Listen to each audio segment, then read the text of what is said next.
Alison's Kitchen, and today we're going to do sauerkraut. So I've got all my utensils. I have a knife that my son has just stolen, so I'm having to get another one. I've got it all ready, and I've just realised he's sneakily come down here and stolen my knife. So it's good to have a big knife and a slightly smaller knife, spoon, spatula, food processor. You can do it with a normal grater, it's just obviously a lot quicker. So I'm going to show you with the food processor today. So let's put those utensils there. And I'm just going to show you how we prepare this. And we take this little stalk off and the outer leaves. So we don't use those in our fermented sauerkraut. Now I think that is fine like that. So we can start using that. And we cut it in sizes that will fit through the Magimix. So I'm just going to pop the lid on. This is the blade that you want. I use the fine grater. Okay.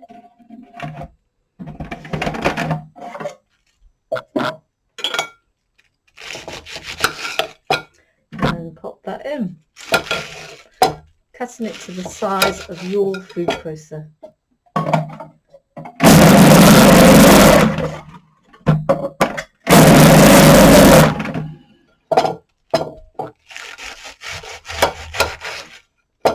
And the actual stalky bit in the middle has the most bacteria in.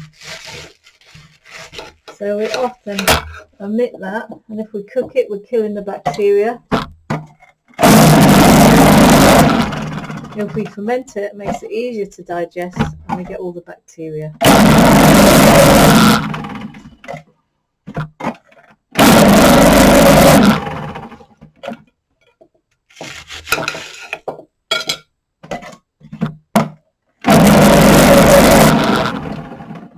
And now I'm going to put some carrot in because I think it just makes a lovely combination. Nice colour as well.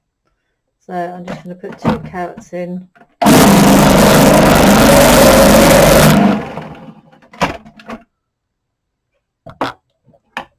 And there we have it. So I'm going to put all that in the bowl.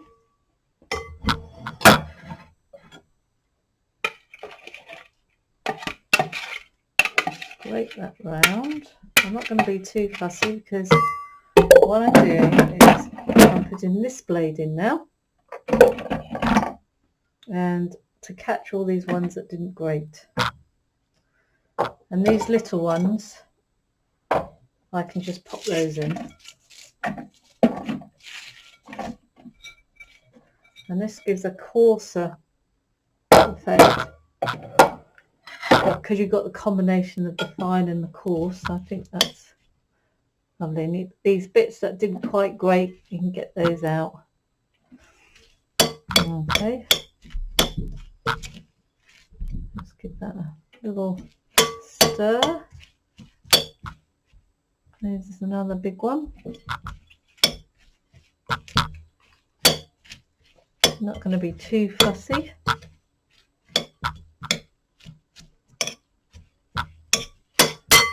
And then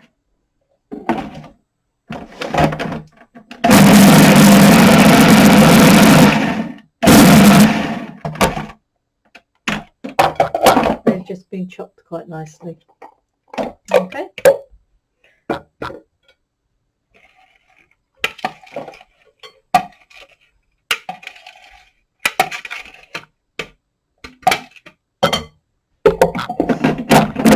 I'll put the grater back on for the next cabbage.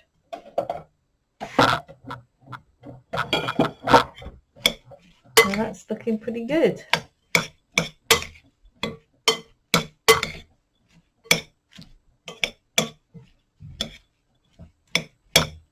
So this is the point where you decide, do you want to add salt in or not? I'm totally okay with salt. If you have a problem with it, you can omit it. This is sea salt. I just put a little bit, and it brings the brine out more easily and helps the texture stay crisper. Okay, and then you get your sterilised jars. So I pour boiling water in these and then drain them off and then pop them in the oven at 100 degrees C until they've totally dried out. So it's up to you. You could just do the boiling water method. I used to do that and didn't have any problem. And then we press it down. So this is the key thing. To press it down so that you start squashing the cabbage and the brine starts to come out.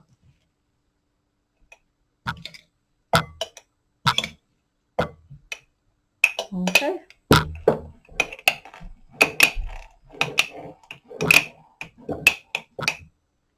Keep pressing it down. It's amazing how much you can get in. And you can just use normal jars. Don't have to use anything fancy. I sterilise the lids as well, so I put them in a bowl of boiling water and then I put them in the oven along with the jars until they've dried out.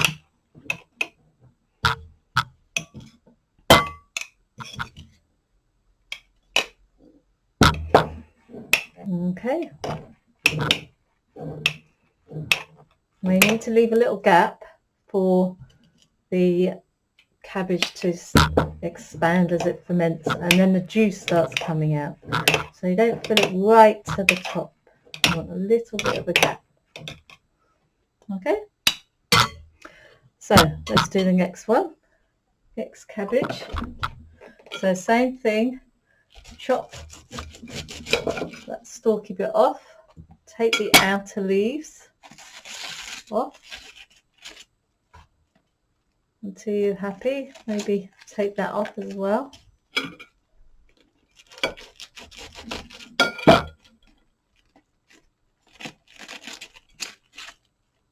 Okay, it's a lot smaller, this one.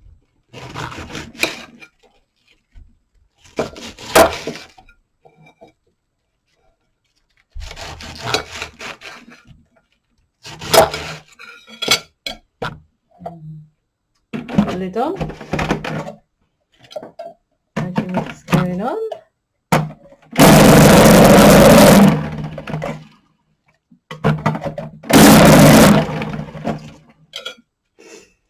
Now these ones is quite a loose, it's not a tight fitting cabbage.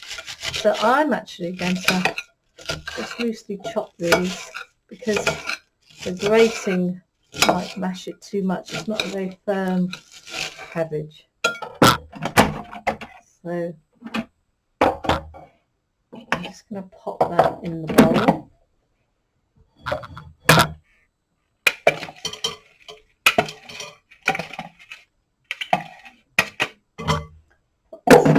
Other blade in.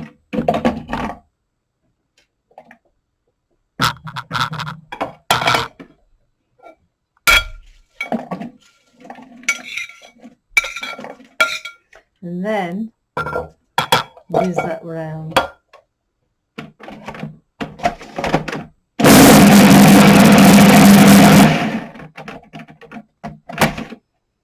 Okay. That's a bit coarser, but that's fine.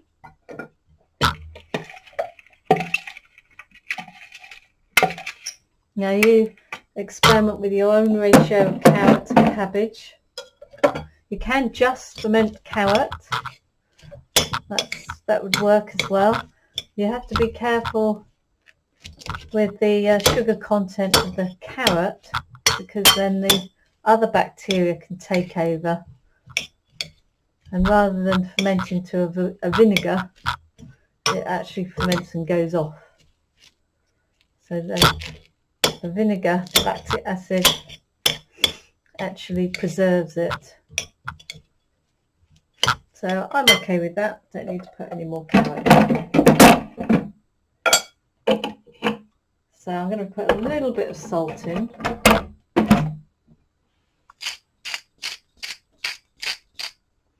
Now I'm looking at this thinking, well, that's not going to fit in one of those big jars. Okay, so I've got several sizes, another size here.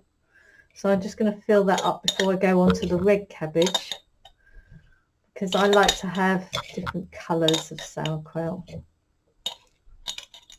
So I've got a white and a carrot, large jar, white and a carrot, small jar, and then I'll do the red cabbage.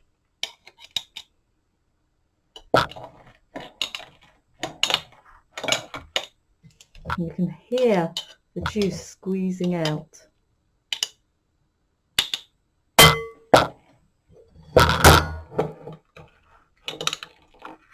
Can you hear that?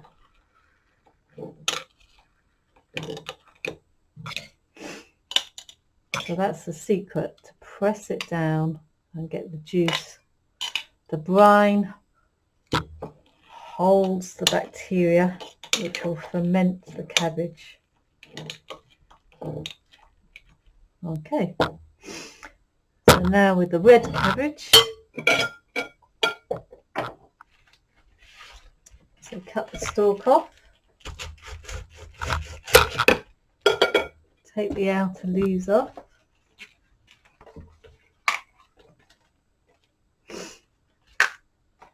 Okay, so that stalk's good, it's got the good bit in. So just do a little inspection. I'm going to peel this one off as well, because I can just see that's slightly damaged. In fact, I'm going to just cut it off because that's not okay. So have a good inspection. And then, now this one is a lot denser.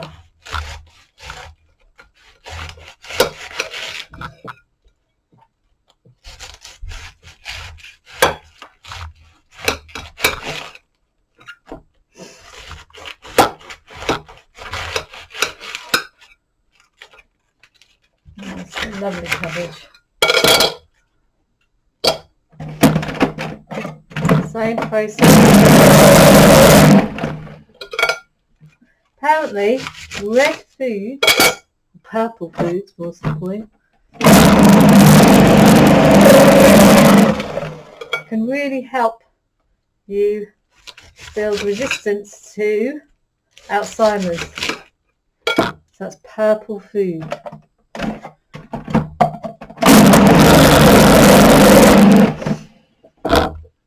So one of the things I love is borage, the flowers, which is also helps balance your hormones.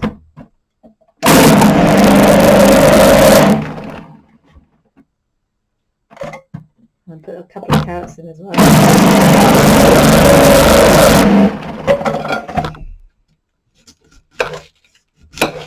And the approach is to start building up your healthy diet to resist mental conditions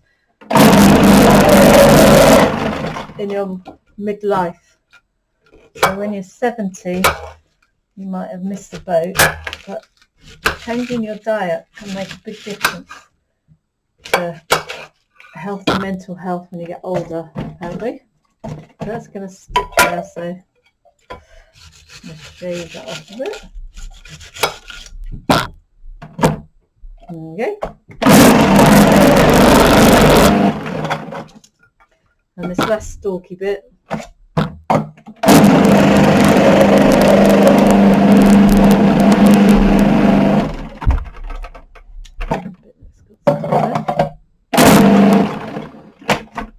great.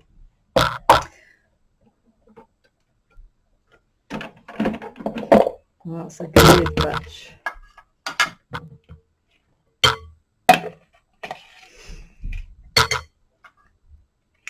Now, if you're new to sauerkraut, I suggest you just stick with white because it's much easier to get the brine out.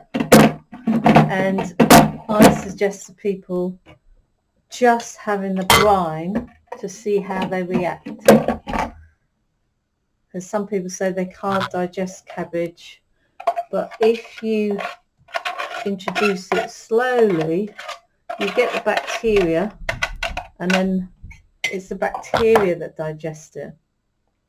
A little bit of salt.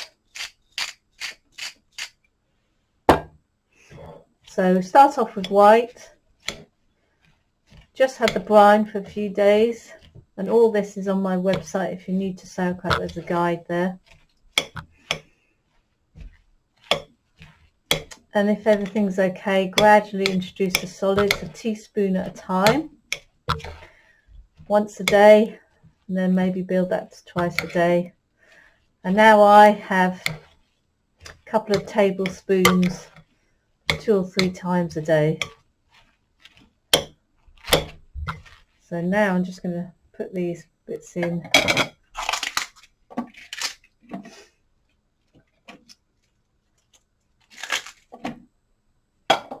All right.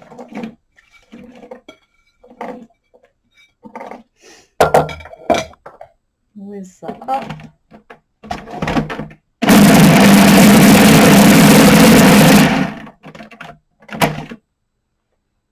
Yeah, I need a little bit more because it's much heighter. Looks better.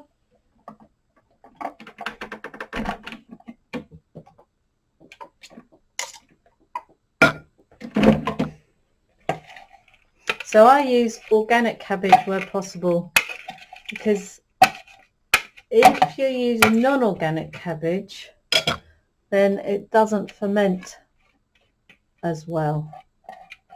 Yeah, and you're still then eating things which have got a little bit of pesticides in, and they're the things that get your microflora out of balance. So you might as well take 2 steps forward with it and get organic. However, having no sauerkraut is not as good as having non-organic sauerkraut. So if you can't get hold of organic, don't worry, just use the non-organic one. So that is looking really good. I've got a lovely mixture there.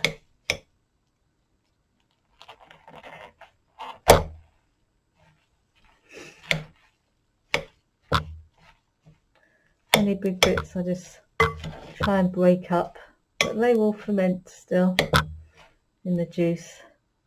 But I'm just going to chop up a bit.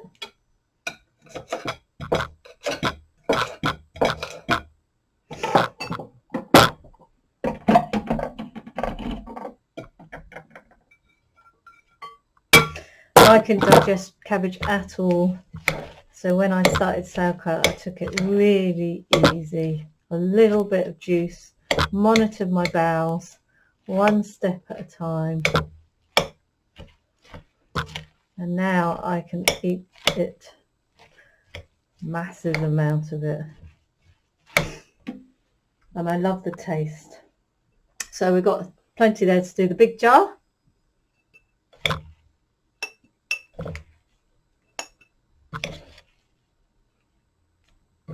So one of my clients, she just does it in small amounts, once a week she does it, and I do it big batch, once a fortnight, maybe once every 3 weeks.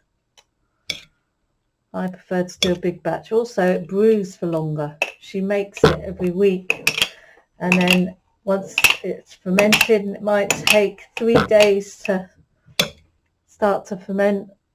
Sometimes it might only take 2, depending on the temperature. So hers is not fermented as long as mine, and I make the comparison to alcoholic drinks. You know, you've got lager, and you've got wine, and then you've got spirits. So the longer it ferments, the more bacteria it has in it, so the less you need to get that fix. So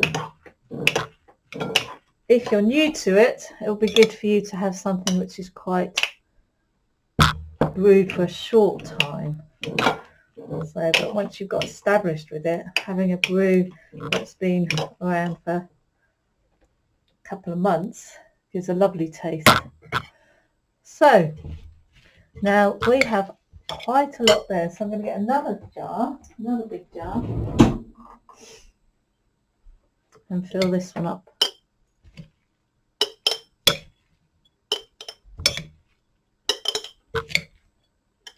This one's just come straight out of the dishwasher. I haven't done that super sterilising process. And I actually sell this, and I have standard jars. So I know this isn't a standard jar, and I will just use it for my own purpose. And when I started fermenting sauerkraut, that's all I used to do, just take it straight out of the dishwasher. So I know that's okay, but just to be on the safe side when we're selling it, we have much stricter rules. So it's up to you. And I actually find that if I have the one that's not been so strictly sterilised, it doesn't quite taste the same. I think it produces the non-sterilised, super sterilised jar seems to taste of a creamier taste. It's unusual, really. So I think we'll probably get different strains of bacteria in it. Okay, so we're coming up to this other jar. Now I can see that isn't going to quite fill the jar, and it's great when we come across a little mistake or a cock up, because that's how we learn. We learn by our mistakes. So it might be slightly too empty, but let's have a look. You can see the juice coming out now. I'm going to get the spatula now. We could do with every bit of this in. If you have too big a gap, then too much air gets in, and it's a race between the good bacteria and the bad bacteria. And if the bad bacteria win, it goes off. Whoops. If the good bacteria win, then it ferments and goes vinegary. So if the gap is too big, you get the potential of the bad bacteria winning the race, and so it goes off. So that's why it's really important you fill it with just a little gap. And you can see the juice coming out there now. See the juice in the spoon. So that's a good batch. Okay. Right, now the secret is not to mix the purple cabbage with the white. So always press down with the white cabbage first, so you don't get this colouring. Okay, so now what we do is we wipe the jars.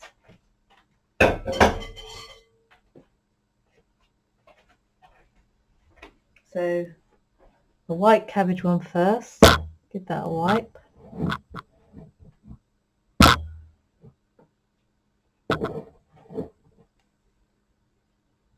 And then the red.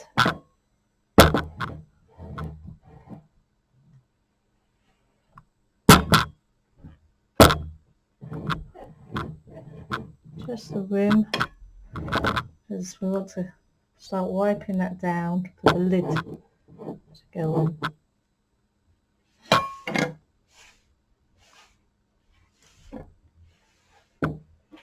So now we get a clean spoon.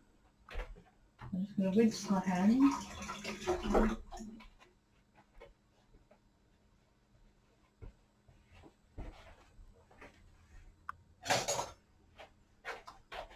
And I like to use a smaller spoon, so slightly smaller, white cabbage first, and just press any bits of cabbage that are on the inside.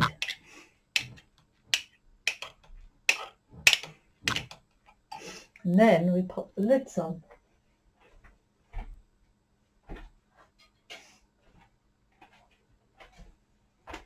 Here's my sterilised lids. So I'm going to pop those on.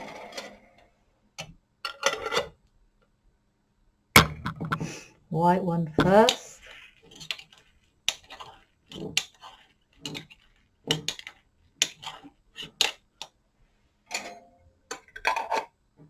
And then the red. You can really see that coming through now.